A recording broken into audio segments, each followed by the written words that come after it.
Inevitably, there's going to be another storm. It may be today, it may be next month, it may be a couple years from now, but how do we prepare for storms? How do we prepare for medical emergencies? When Roger's done, we're going to look at one last thing, and that's how do we prepare for eternity? So he says, right now, we need to understand we have an opportunity to work to prepare ourselves for the things that are going to happen right now in the short term, but we also need to be prepared long term for eternity. So at that, I'm going to turn it over to Brother Roger, and just thank you and your wife for being here with us this morning. Thank you. Well, kind of like the aunt, Pastor Ron, I've dedicated pretty much my whole life for our community. You know, I was born and raised in Barnwell, 61 years old, married beautiful Beth. We've been married, she's born and raised in Barnwell, our kids born and raised in Barnwell, and you know, we've spent pretty much our whole lives here. I started my career in probably 1981 driving a school bus right here. Some of you may have ridden it, some of your children, grandchildren may have ridden the bus. So it came by here every day. So, because back then students could drive. So I did that, and then about 1995, I went to work with DHEC. And I was their emergency preparedness coordinator for 11 years and worked with Cheryl. And then I got the job as the county emergency manager in 2006.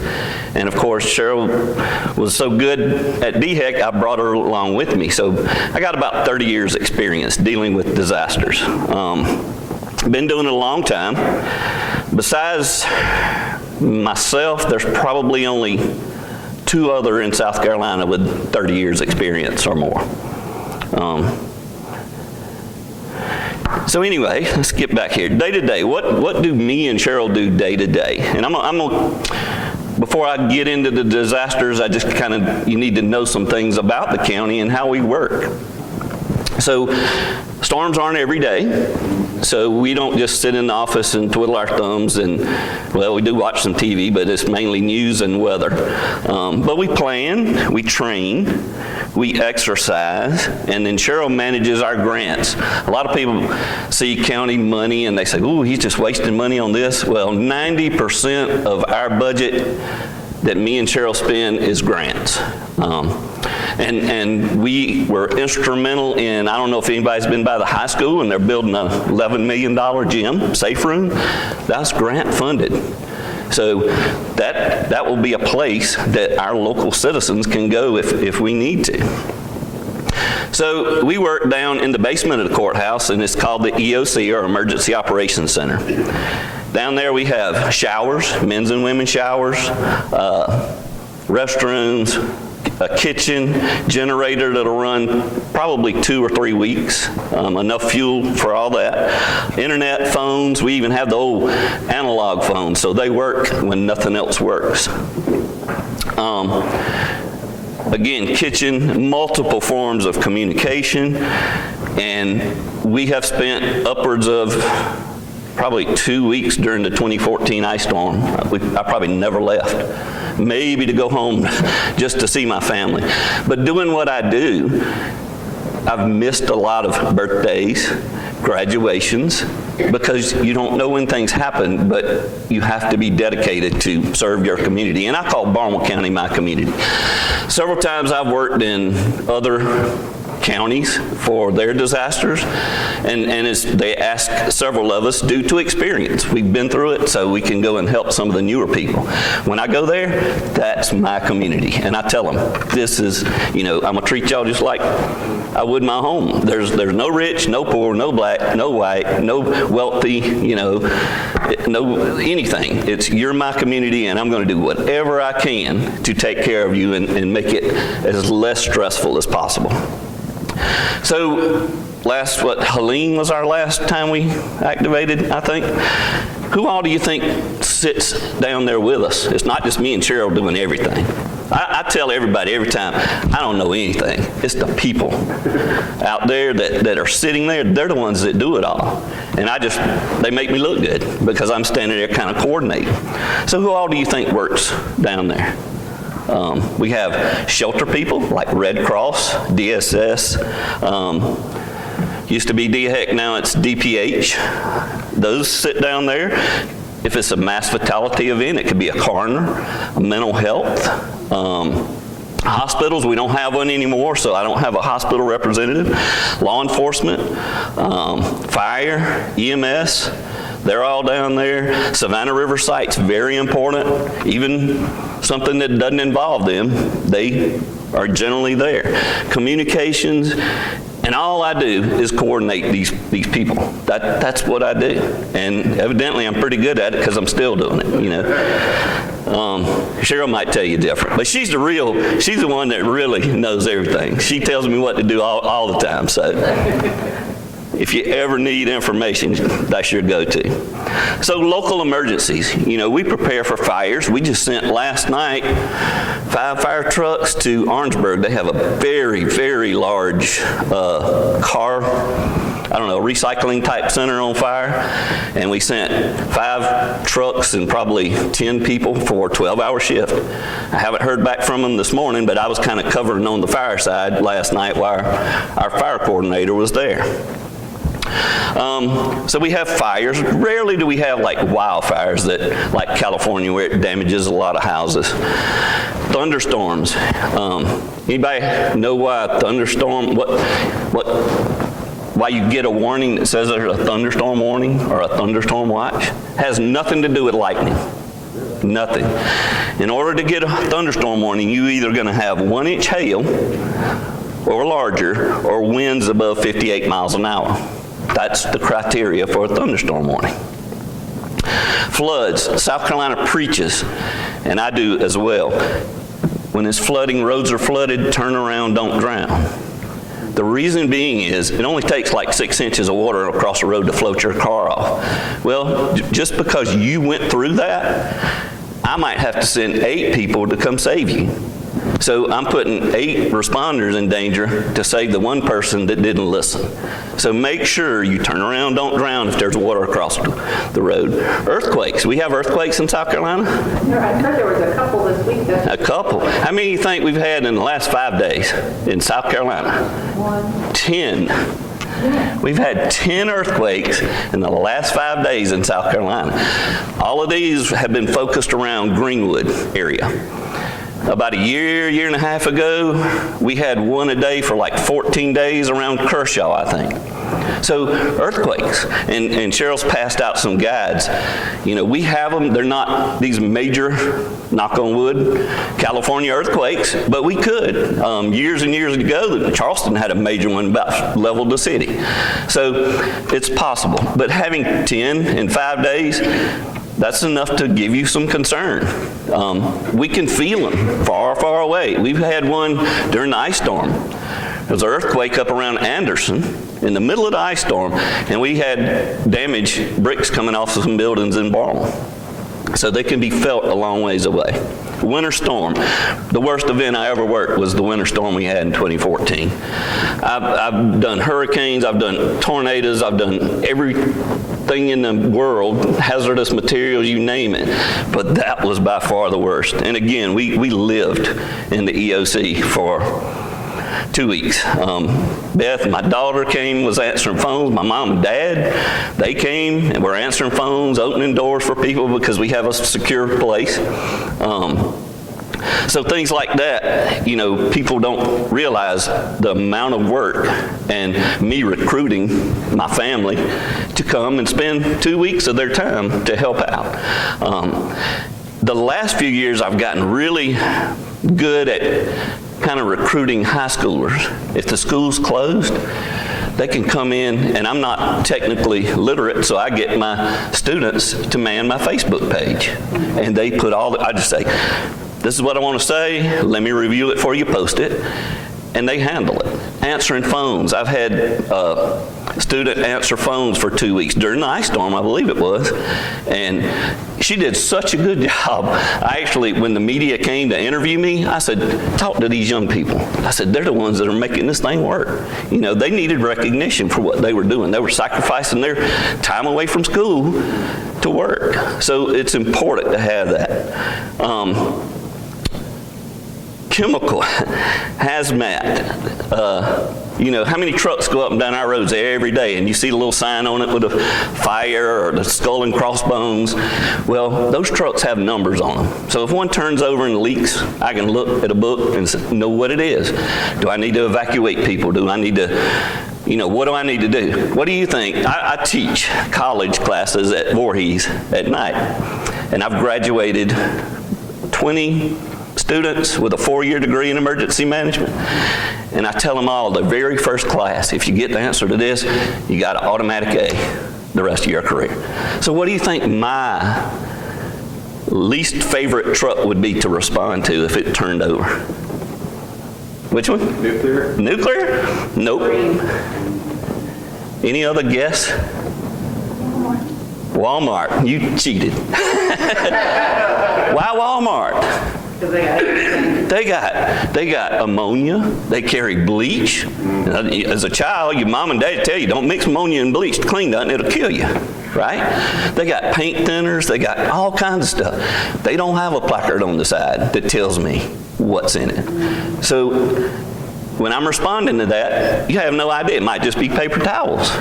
But it could be you walk up there and you're dead because you didn't know what they had in there. So Walmart. I should have told you not to say that.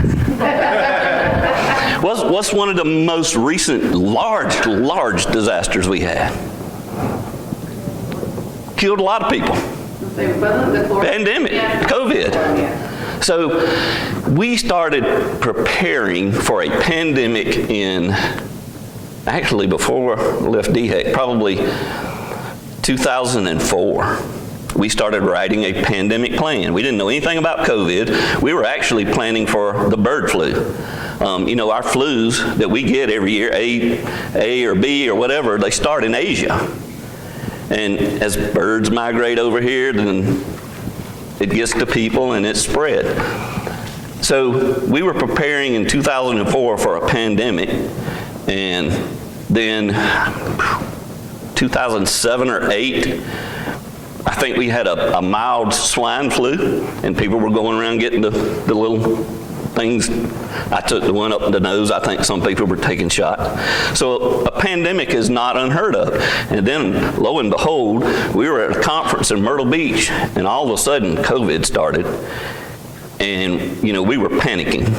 The whole state, everybody was there in South Carolina, all the emergency managers. And we were like, what are we going to do? And thankfully, we had some of a pandemic plan, so we kind of knew how we were going to respond. Radiological. You mentioned a nuclear truck going up and down the road. What else do we have close to us that could affect us nuclear-wise? Plant Vogtle. It's about 25 miles as the crow flies. They got 4 nuclear reactors now, and all of them are running. So we train every year with FEMA, with Plant Vogtle, to be able to help our community suffer as little as possible if they have a nuclear event. And then, of course, hurricanes, what you really wanted me to talk about. You each have a hurricane guide in there. And to me, the most important piece of paper you have is the little 2-week handout. It kind of tells you, what you need to have on hand. Now, on the hurricane guide, it says to be able to take care of yourself for 72 hours, 3 days. Why 72 hours? It might take that long for me to get to you. Why? Trees in the road? It could be anything. Power lines down. So you need to have enough water. And if you don't have time to go to the store and get water, fill your bathtub up. You can always scoop. If you're thirsty enough, you're going to drink bathtub water, So fill your bathtub up, have canned goods, a can opener if you have canned goods, things like that. And I think it's all on that little pamphlet. Medicines, make sure you know where all your stuff is. My wife, and I fuss at her all the time, but she has a little bag. She moves everything in the laundry room, and it's got birth certificate. It's got every critical paper we own, moved from the file cabinet into the laundry room because that's kind of like the center of our house. And, it's wise. It's a good thing. to have all those things, your papers. Cash, I tell my students when I'm teaching them, I say, always keep cash in your wallet. Why? You may go somewhere and there's no power, so you can't swipe that card. I actually worked in Dillon County a few years ago for a hurricane, and when I work in another county, my first contact is with the sheriff. That's the most powerful person in a county. So I made friends with the sheriff. He was a retired game warden. I knew game wardens like beanie weenies and Vienna sausages. So the next morning I brought him a 6-pack of Viennas and some beanie weenies. Well, I was staying in Florence because there were no power in the entire county of Dillon. And the next morning I said, well, I'm gonna get a bag of ice. Went to a Dollar General, pulled up there, got my ice, threw it in the cooler, went to pay, the door was locked. I was like, don't know what to do. Went on, I said, Sheriff, I stole a bag of ice from this Dollar General on this road. He said, don't worry about it, I'll go pay for it when they open. So making friends with the sheriff to keep people, those are the ones that's gonna help you the most in that community. So, hurricanes, be prepared, 72 hours. Have your water, your food, your medicines particularly. Sheltering, where do you go? Where do you evacuate to? Anybody have a clue where our shelter is? So we have a designated shelter that we probably won't ever use, and it's the school out on Highway 3 going toward Blackman. We used it one time, had about 80 visitors from Beaufort there. I don't think any local people came. So what we do now is we co-locate our shelter with Bamberg at Voorhees in their gym. And the reason we do that is a shelter takes a lot of people. You got to have law enforcement there, DSS, Red Cross, DES, or whatever, the DPH. A lot of people. Somebody, the Salvation Army, somebody's got to feed them. So Barnwell doesn't have enough people to do that. Bamberg doesn't have enough people to do that. So we move everybody together. Most of the time, people we shelter aren't from here. You know, we put the message out, if you live in a mobile home, you don't feel comfortable, let us know. If you can't drive to the shelter, we'll come get you. We got deals with the schools, with, was it Generations Unlimited Transportation?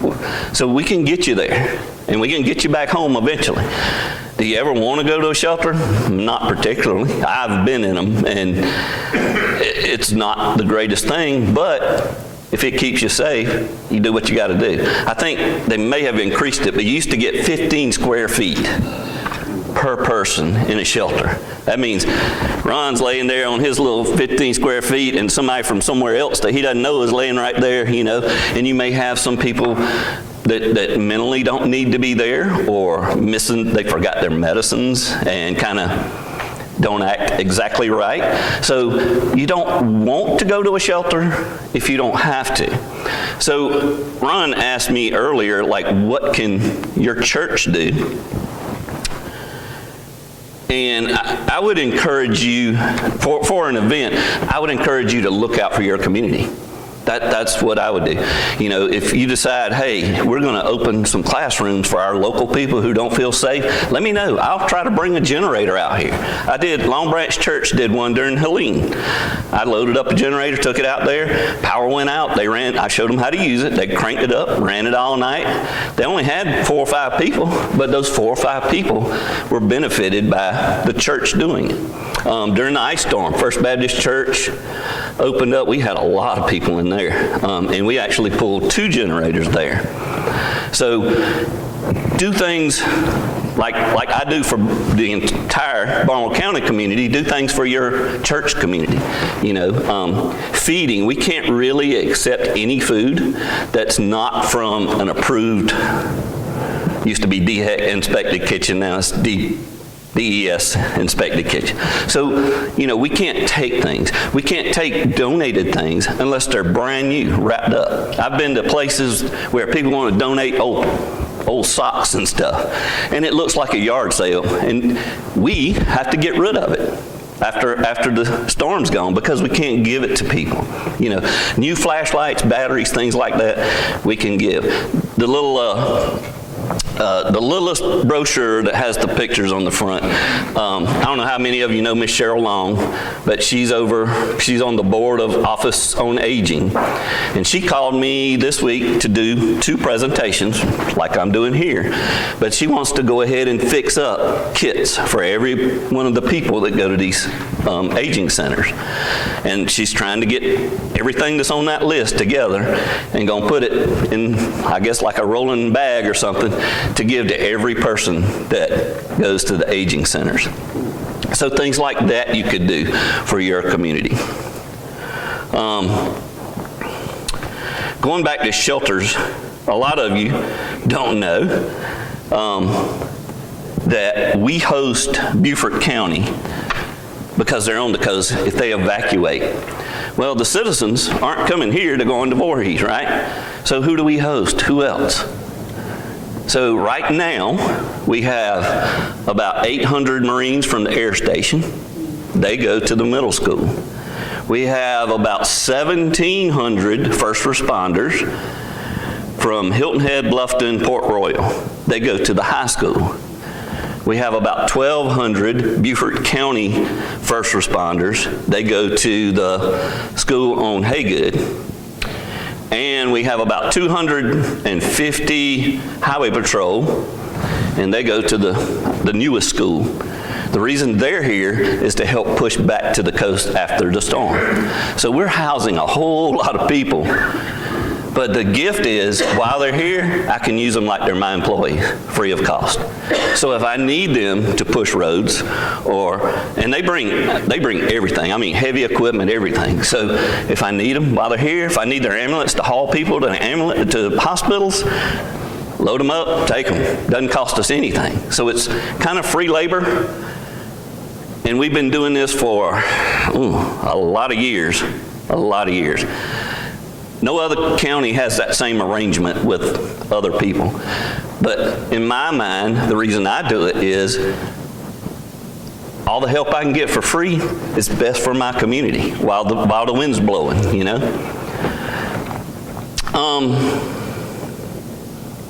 Again, please check out the new safe room. It's supposed to withstand 200 plus miles an hour winds. We're not sure if we're going to use it as a shelter. I would like to use it, well, we would definitely use it for an event that doesn't affect the entire state. But I would like to use it as an evacuation shelter for a hurricane if I have enough people to run it. So things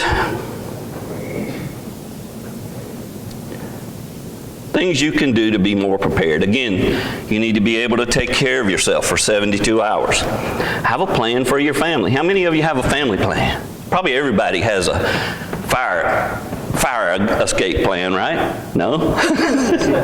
You need a fire escape plan. That's probably your first thing to do. If something happened right now and we all had to get out of here and couldn't return, say it was a nuclear event, and we couldn't return, where are you going to go? You know, have a plan where you and every one of your family members says, okay, if this happens, we're all going to meet at Holiday Inn in Rock Hill. And if we can't go to the Holiday Inn in Rock Hill, our backup is going to be Pigeon Forge, somewhere like that. Far enough away that you're out of danger, but your whole family can get back together. Because if something happened right now, you might not have your cell phone with you. It may be at home charging. How are you going to contact people? You know, phones may not work. Have a plan of a place to be away from here, away from your home area, with the idea, I may never get to go back. Because when you separate it out, how many of you know everybody in your cell phone number? Nobody. You know a few. I know my wife. I don't even know my kids. I couldn't dial their number without my contacts. So write down your contacts. Put them in a safe place. Or at least your most important contact. People, family, friends, things like that. Write them down, because cell phones may not work. We talked about having cash. when power doesn't work, you know, people don't know how to, younger people don't know how to survive. I tell my students all the time, I grew up, I know how to shoot a squirrel, I know how to clean a squirrel, and I know how to eat a squirrel. I ain't going hungry, you know. You need to know how to do things. And many of you, I'm sure, have hunted before and know how to survive on the land. So younger people don't know those things. Who are they going to look to when a disaster happens? The ones that do know how, the ones that do have money. And some of them may not have great intentions when they see you go and buy something with cash and they don't have anything, their card doesn't work, you know. So, you know, educate them and then be careful when that time comes, if it comes. Having medicines, important papers, cash, water, food, batteries, first aid kit, all those things are listed in your pamphlets, and those are very important. And I have like a go kit. When something happens, I grab it and go, and most everything I would need is there. And then, of course, my wife stacks all of our important papers and has everything ready. Pay attention to news and weather. I'm amazed at how many younger people don't even look at the weather. You know, how many storms are out there? How many Ferdinand just came yesterday, which is not going to affect us. It's going back out to sea. But I know that because I look at the weather every day, or Cheryl tells me, which she does quite frequently. But having your go kit, sign up we have something in Barnwell called Code Red. It gives you a weather alert at your address. So you're not going to hear if Blackville's under a severe thunderstorm warning. You're going to hear my address is under a severe thunderstorm warning. We pay around $13,000 a year for that, which is reimbursed by Plant Vogtle, because like I say, we operate on a shoestring county budget. Everything is grants and money that we beg and plead for and find. But make sure you can sign up for Code Red. I think we just did a deal with them last week where after November, you may not even have to sign up. You might automatically be signed up. And it's a new system put out by FEMA called IPAWS, and it'll do those same alerts. You know, you want to know when weather's coming, and everybody doesn't have a weather radio. A lot of older people wouldn't even know how to program a weather radio. I've done them for all the schools. But I get my Code Reds before my weather radio goes off. That's how accurate and good it is. And it'll tell you, I mean, my best phone will ring in the middle of the night at the same time. You know, there's a tornado warning or whatever. So in the meantime, we still got 2 or 3 months of hurricane season. It wouldn't hurt to sign up for Code Red if you're not already a member. If you can't do it, you can call this young lady right here, and she can help step you through it.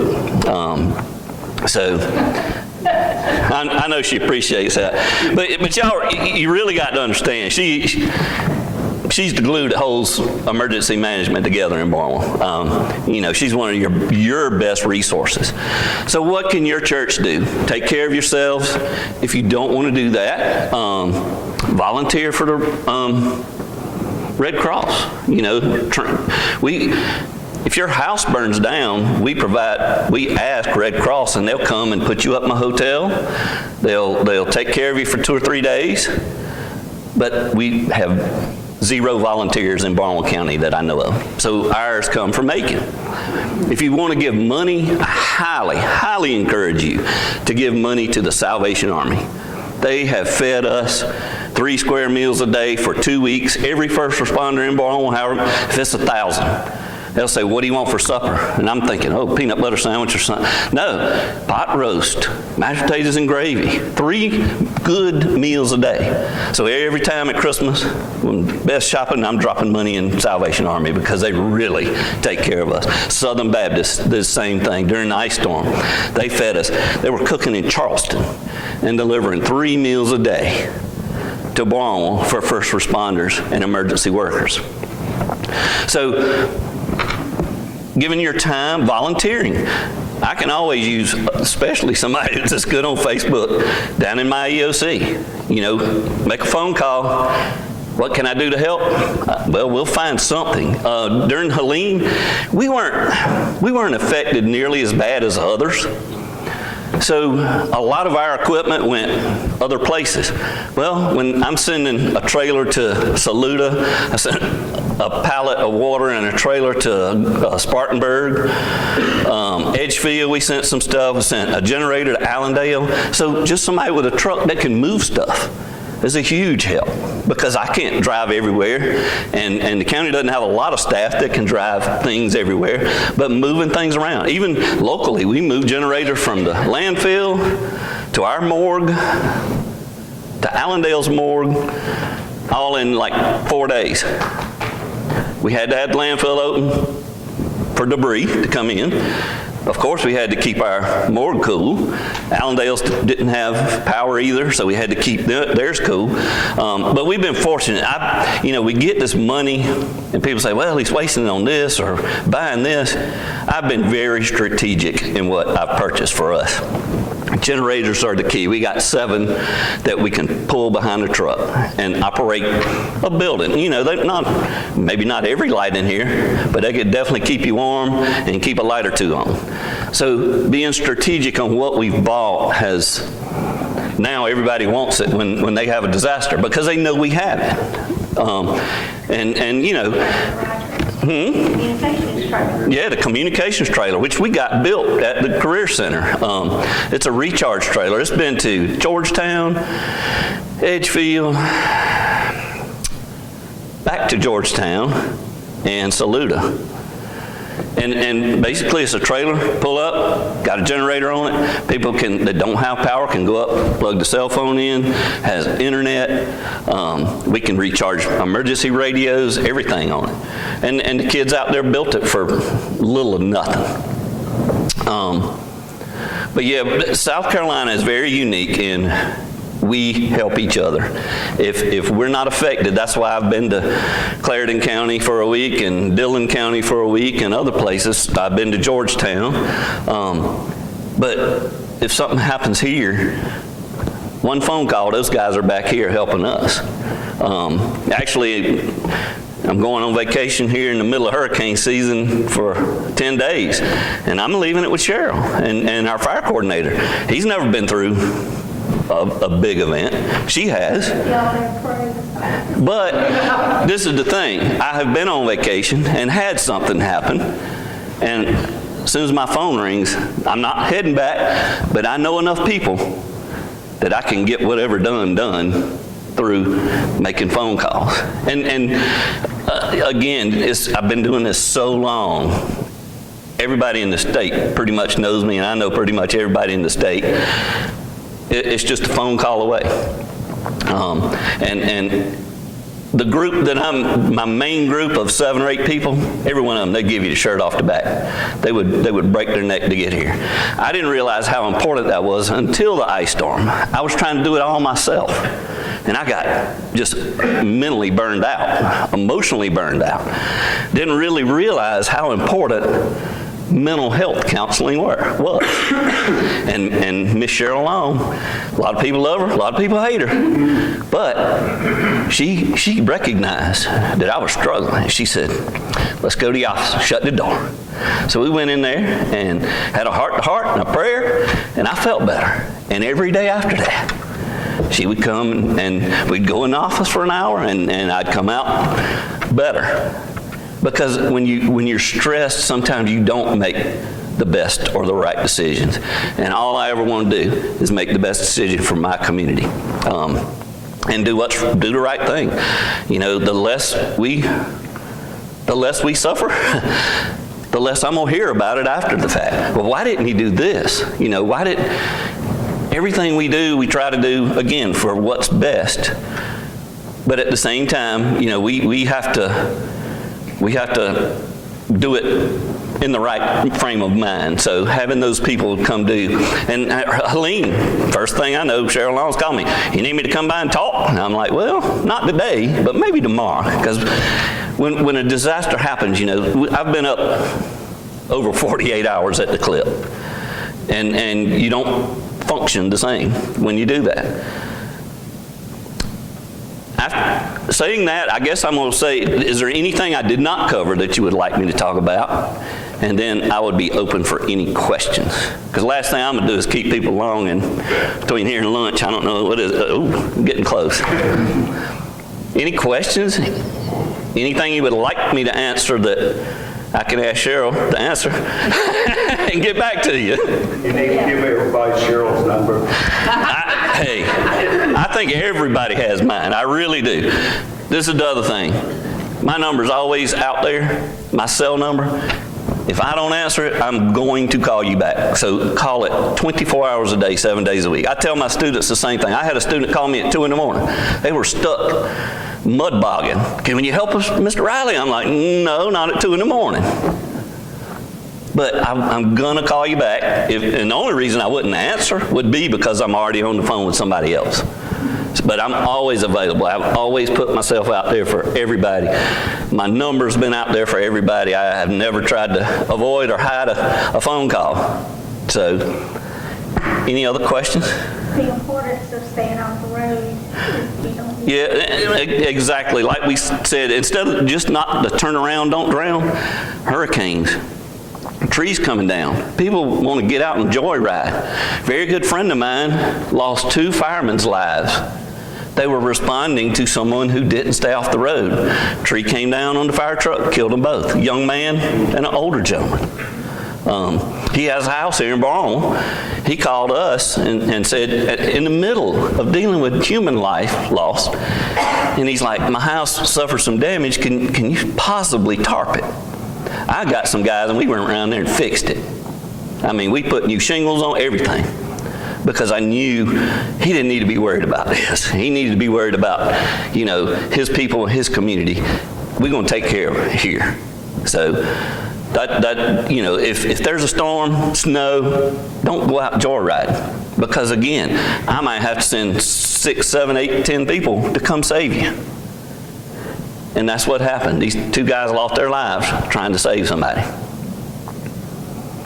They had a special on TV not too long ago about one of the hurricanes in Florida. Yep. Where they called 911 and she was like, no one to send it. There's nobody to send it. And that's the other thing. You know, when the winds get 35, we ain't coming out. Now, we do have some that would just do it, put their lives on the line and do it, but we're not purposely sending somebody out because it's so dangerous for us. But we've done it multiple times, but we don't like to. And don't park under fallen houses. Yeah, don't do that either, because one will go through the hood of your truck. Anything else, sir? I want to thank y'all for the opportunity to come here and speak. I've never spoken at a church, so I was a little bit nervous. But hey, it's what we do, and again, we're going to do what we can for everybody. Appreciate it, right? All right, thank you. Appreciate it.